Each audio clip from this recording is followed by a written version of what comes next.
Hello student, स्वागत है आपका हमारे चैनल वनडे एग्ज़ाम फाइट में। हम लोग जो है पॉलिटी पढ़ रहे हैं और पॉलिटी के अंतर्गत जो है पिछले वीडियो में हमने जो है उद्देशिका के बारे में, प्रस्तावना के बारे में जो है विस्तार से पढ़ा था। उम्मीद है कि आपको जो है हमारा वीडियो अच्छा लगा होगा।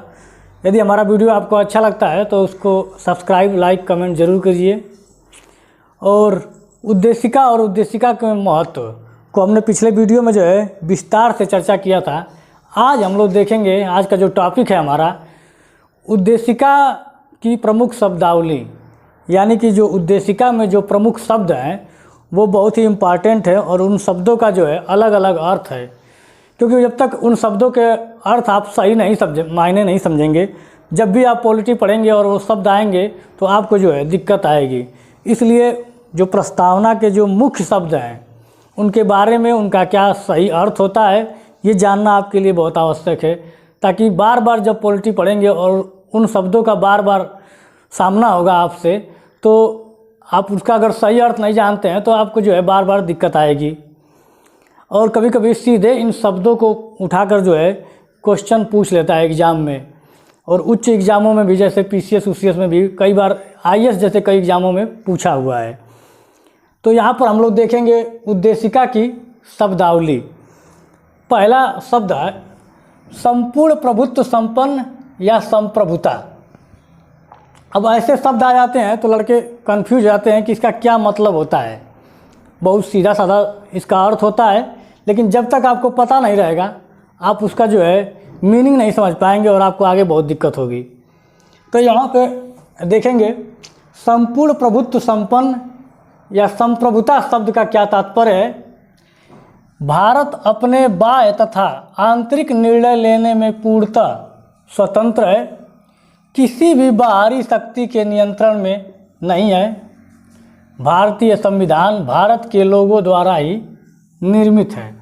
संप्रभुता शब्द का अर्थ है ऐसा राष्ट्र, ऐसा राज्य जो आंतरिक और बाहरी निर्णय लेने के लिए जो है स्वतंत्र है, किसी भी दूसरे देश का उपनिवेश नहीं है, सारे बाहरी और विदेशी मामले जो हैं स्वयं निर्णय लेता हो, किसी राष्ट्र के अधीन न हो, ऐसा राष्ट्र, और उसको जो है संप्रभुता कहते हैं। संपूर्ण प्रभुत्व संपन्न यानी कि सारे फैसले लेने का अधिकार उस राष्ट्र को है। और यहाँ पे कह रहा है कि भारतीय संविधान भारत के लोगों द्वारा ही निर्मित है। तो भारत का संविधान जो है हमें पावर देता है, या भारत की जनता के द्वारा जो संविधान बनाया गया है ये भारत के लोगों के द्वारा ही बनाया गया है। इसलिए भारत एक क्या है, संप्रभु राष्ट्र है, और भारत अपने सारे फैसले जो है स्वयं लेता है। जब भारत गुलाम था अंग्रेज़ों का, तो भारत एक क्या था, अंग्रेज़ों का उपनिवेश था। लेकिन अब ऐसा नहीं है, भारत अब जो है स्वतंत्र हो चुका है, एक संप्रभु राष्ट्र है, सारे फैसले जो है स्वयं लेता है। दूसरा शब्द है समाजवादी। इसका क्या तात्पर्य है, लोकतांत्रिक साधनों से समाज में के समाजवादी स्वरूप की प्राप्ति। लोकतांत्रिक साधनों से कह रहा है कि लोकतांत्रिक साधनों से समाज के समाजवादी स्वरूप की प्राप्ति। यह शब्द प्रस्तावना में कब जोड़ा गया था, एग्जाम में कई बार पूछा हुआ है। 42वां संविधान संशोधन 1976 में जो है 42वां संविधान संशोधन जब लाया गया 1976 में, तब इस शब्द को जो है प्रस्तावना में पहली बार जोड़ा गया, समाजवादी। समाजवाद का अभिप्राय संसाधनों पर सामुदायिक अधिकार से है, किंतु भारत में इसका अर्थ आर्थिक लोकतंत्र की स्थापना से है। इसमें उत्पादन और वितरण के सभी साधनों को राष्ट्रीयकरण और निजीकरण संपत्ति का उन्मूलन शामिल है। समाजवाद दो प्रकार के होता है, एक तरह से मार्क्स का समाजवाद और दूसरा गांधी का समाजवाद। तो हमारा जो समाजवाद है ये दोनों का मिला जुला समाजवाद है, और ये क्या करता है कि उत्पादन और वितरण के जो सभी साधन है उस पर राष्ट्रीयकरण और निजीकरण की जो संपत्ति है उसका क्या करता है, उन्मूलन करता है। तो हमारा समाजवाद गांधीवादी समाजवाद की तरफ थोड़ा सा झुका हुआ है, न कि मार्क्सवाद की तरफ। लोकतांत्रिक साधनों पर समाज के समाजवादी स्वरूप की प्राप्ति, ठीक है, लोकतांत्रिक साधनों से समाज के समाजवादी स्वरूप की प्राप्ति करना, ठीक है। तो इसको जो है एग्जाम में पूछा है कि 42वां संविधान संशोधन 1976 के द्वारा जो है इस शब्द को जो है प्रस्तावना में शामिल किया गया था। अब अगला टॉपिक है आपका पंथ निरपेक्ष। पंथ निरपेक्ष का क्या तात्पर्य होता है, यहाँ पर देखेंगे कि यह 42वां संविधान संशोधन अधिनियम द्वारा जो है जोड़ा गया। प्रस्तावना में जो है पंथ निरपेक्ष भी जो है 42वां संविधान संशोधन अधिनियम 1976 के द्वारा जो है इसको पहली बार जो है प्रस्तावना में जोड़ा गया। इसका अर्थ क्या होता है, भारत एक पंथ निरपेक्ष राज्य है। इसका तात्पर्य है यह नहीं कि भारत एक धर्म विहीन, अधर्मी या धर्म विरोधी राज्य है। पंथ निरपेक्ष का अर्थ है राज्य का कोई धर्म नहीं है और वह सभी धर्मों का समान संरक्षण प्रदान करता है। पंथ निरपेक्ष का जो तात्पर्य होता है कि भारत एक धर्म विहीन का तात्पर्य कि मतलब पंथ निरपेक्ष का यहाँ पे जो भारत के लिए अर्थ लिया गया है कि भारत कहता है कि राज्य का या राष्ट्र का कोई अपना धर्म नहीं है, लेकिन ये सभी धर्मों का सम्मान करता है। यानी कि संविधान हमें किसी भी धर्म को बढ़ावा नहीं देता है। संविधान का कहने का तात्पर्य है कि पंथ निरपेक्ष शब्द जो है ये राष्ट्र के लिए या राज्य के लिए किसी भी धर्म को प्रमोट नहीं करता है और ना ही किसी धर्म का विरोध करता है। ये समान धर्म मतलब सभी धर्मों का जो है समान आदर करता है।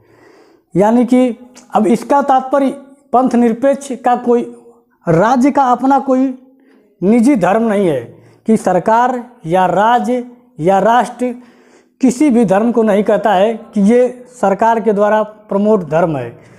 धर्म का जो मामला है, पंथ निरपेक्ष का जो मामला है वो आपका व्यक्तिगत मामला है।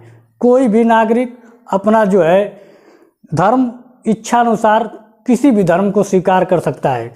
सरकार इसमें या राज्य या संविधान हमें किसी प्रकार का हस्तक्षेप नहीं करता है कि आप किस धर्म का मानेंगे। यानी कि कहने का तात्पर्य है कि पंथ निरपेक्ष का जो अर्थ है कि राज्य सभी का कोई अपना धर्म नहीं होगा, राज्य किसी भी धर्म को बढ़ावा नहीं देगा, लेकिन साथ ही साथ कहता है कि वह सभी धर्मों का समान संरक्षण करता है, सभी धर्मों का समान आदर करता है। ठीक है।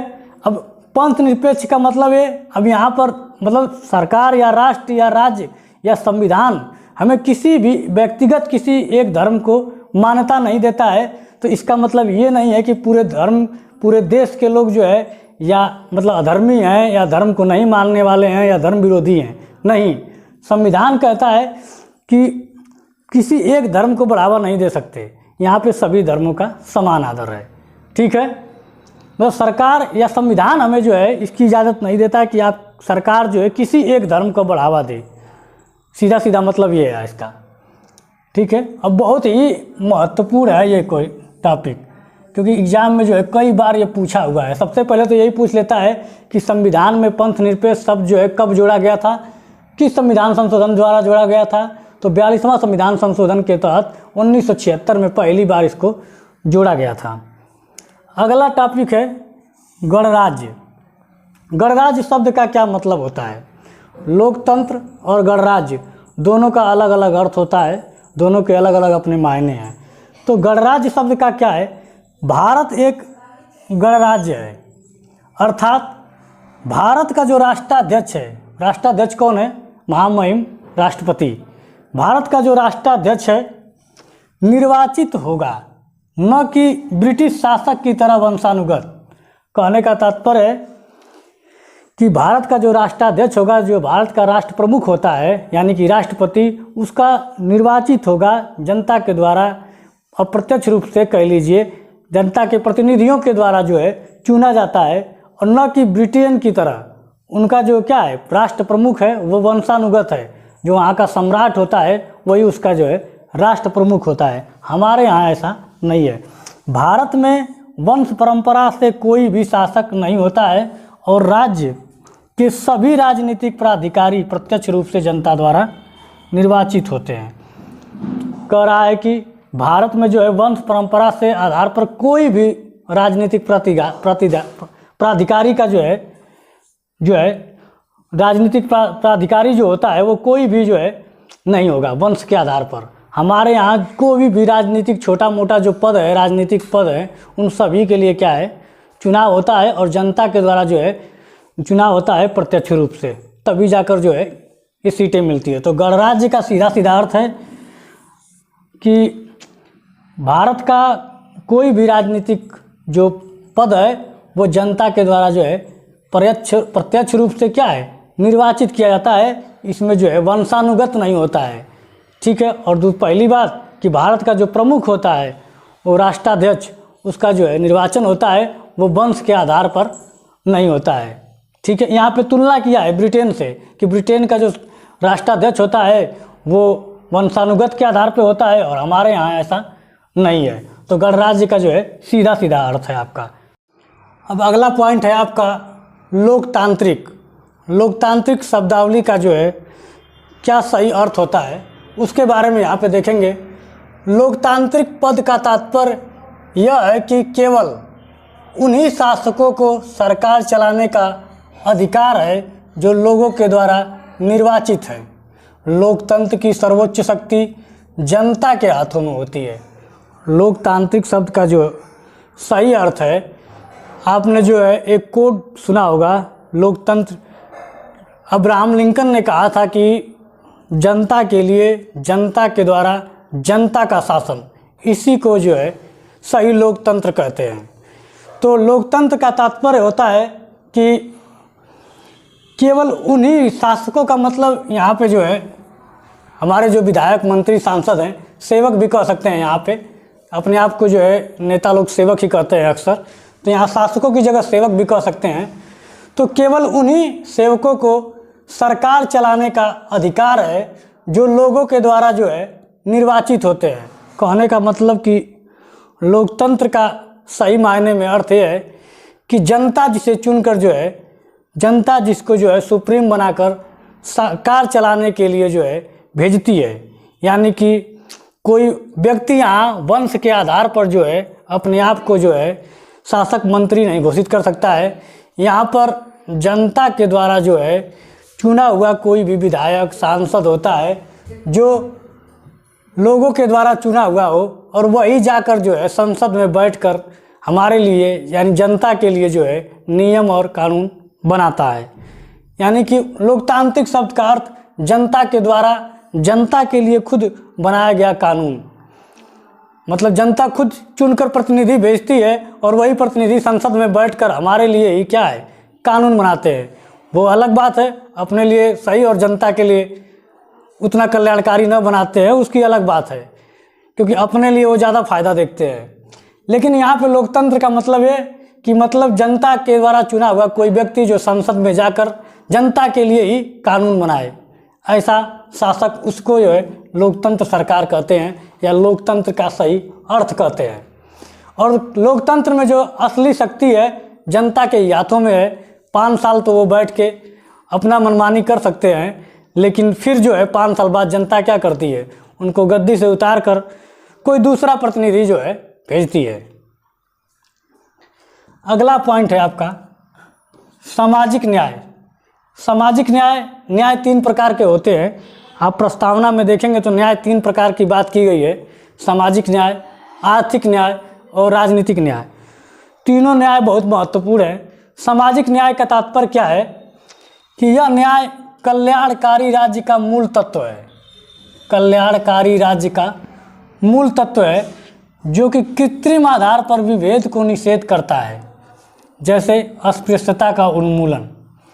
कहने का तात्पर्य है सामाजिक न्याय की बात कर रहा है कि सामाजिक न्याय कहता है कि कोई भी राष्ट्र को जो है सामाजिक न्याय के आधार पर एक कल्याणकारी राज्य होना चाहिए, जनता के लिए जो है पानी, बिजली, आवास, यातायात, सड़क, मूलभूत सुविधाएं जो है उसको जो है आसानी से उपलब्ध हो सके, ऐसा राज्य मतलब जनता के लिए जो बनाया जाए वो कल्याणकारी राज्य, जिसकी मूलभूत सुविधाएं जो नागरिक है उस देश का वो आसानी से प्राप्त कर सके।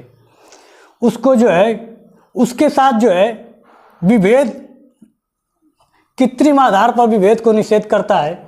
यानी कि जो सामाजिक न्याय है वो कहता है कि भेदभाव को क्या कर रहा है, निषेध कर रहा है, रोक लगाता है। ठीक है। जैसे कि अस्पृश्यता का उन्मूलन, जैसे किसी भी नागरिकों को आपस में भेदभाव नहीं कर सकते हैं, अस्पृश्यता का उन्मूलन जो उदाहरण है, यानी कि एक नागरिक दूसरे नागरिक से क्या है, भेदभाव नहीं कर सकता है। दूसरा है आर्थिक न्याय। इसके अंतर्गत सभी भारतीय नागरिकों को आर्थिक आधार पर समानता प्रदान की गई है, जो कि आर्थिक वितरण न्याय निर्दिष्ट करता है। आर्थिक न्याय का तात्पर्य यह है कि किसी भी राष्ट्र के जो नागरिक हैं उनके बीच आपस में जो है आर्थिक असमानता ना हो, यानी कि बहुत ज़्यादा जो है आर्थिक असमानता ना हो, यानी कि बहुत ज़्यादा आय का अंतर नहीं होना चाहिए। लेकिन आजकल जो है हमारे यहाँ जो गरीब है वो गरीब होता जा रहा है, जो अमीर है अमीर होता जा रहा है। आर्थिक असमानता बढ़ेगी तो देश में जो है बहुत बड़ी संकट आएगा। इसीलिए कह रहा है कि आर्थिक न्याय, इसके अंतर्गत सभी भारतीय नागरिकों को आर्थिक आधार पर समानता प्रदान की गई है। आर्थिक जो न्याय है कहता है कि सभी नागरिकों को जो है आर्थिक आधार पर समानता मिलनी चाहिए, ताकि जो है आय का बहुत ज़्यादा जो है अंतर नहीं होना चाहिए। उसका उदाहरण दिया है समान कार्य के लिए समान वेतन, यानी कि कोई व्यक्ति समान कार्य कर रहा है उसके लिए जो है समान वेतन, पुरुष भी वही काम कर रहा है उसके लिए ज़्यादा वेतन, महिलाएं वही काम कर रही हैं उनके लिए कम वेतन। तो इसीलिए कह रहा है कि समान कार्य के लिए समान वेतन। ठीक। तीसरा है राजनीतिक न्याय। भारत की राजनीतिक व्यवस्था में सभी नागरिकों को निर्वाचित होने का समान न्याय दिया गया है। कहने का तात्पर्य है कि किसी भी राष्ट्र के सभी नागरिकों को राजनीति में जो है हिस्सा लेने का अधिकार है। कोई भी नागरिक जो है राजनीति में हिस्सा ले सकता है।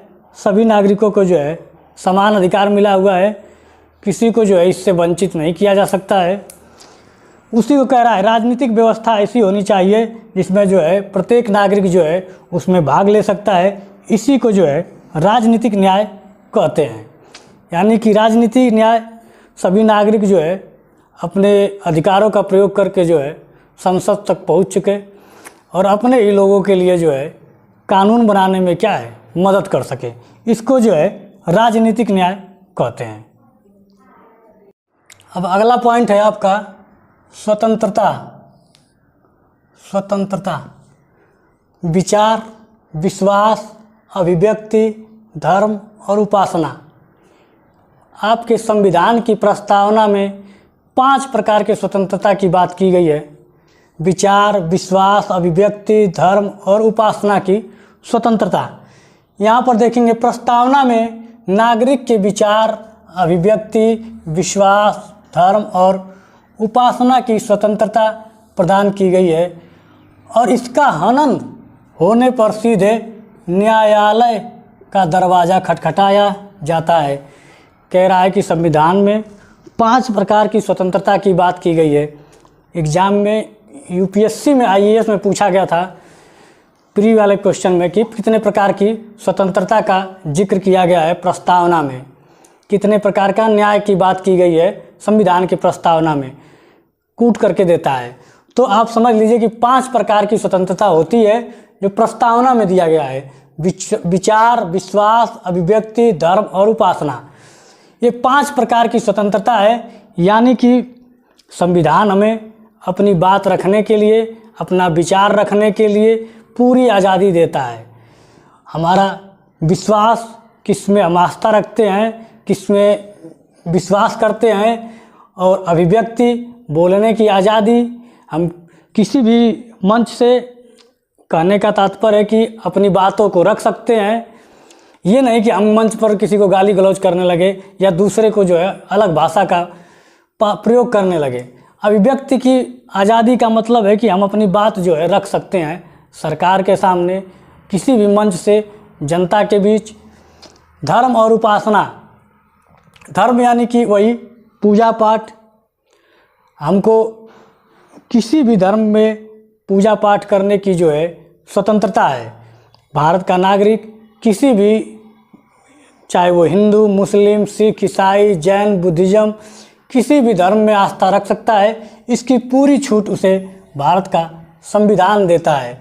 और उपासना की स्वतंत्रता, कोई पूजा पाठ हम किसी भी की कर सकते हैं और अवसर की क्षमता भी मिलती है। इसमें क्या अवसर दिया जाएगा नागरिक को, उसकी भी उपासना।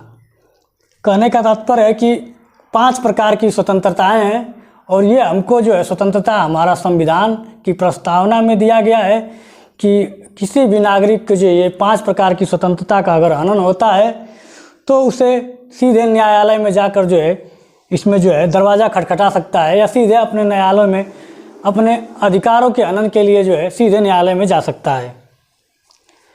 समता, समता का अर्थ है समाज के किसी भी वर्ग के लिए विशेषाधिकार की अनुपस्थिति और बिना किसी भेदभाव के हर व्यक्ति को समान अवसर प्रदान करने का उपबंध। यहाँ पर आप देख रहे हैं, कह रहा है कि किसी भी समुदाय को या किसी विशेष जाति धर्म को जो है आप विशेष जो है अधिकार नहीं दे सकते हैं, इसकी जो है पाबंदी है। हाँ, बिना किसी के भेदभाव के हर व्यक्ति को समान अवसर मिलना चाहिए, न कि आप किसी के योग्य व्यक्ति को जो है उसके उच्च पदों पे जाने से आप रोक नहीं सकते हैं। उसके योग्यता के अनुसार जो है वो अपने ऊंचे पदों पे जा सकता है।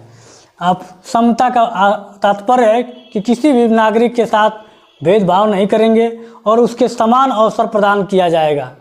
ठीक है, उसके मौलिक अधिकारों में उसको जो ये ताकत देता है कि वो जो है समता के अंतर्गत जो है वो समान अवसर प्राप्त करने का हकदार है।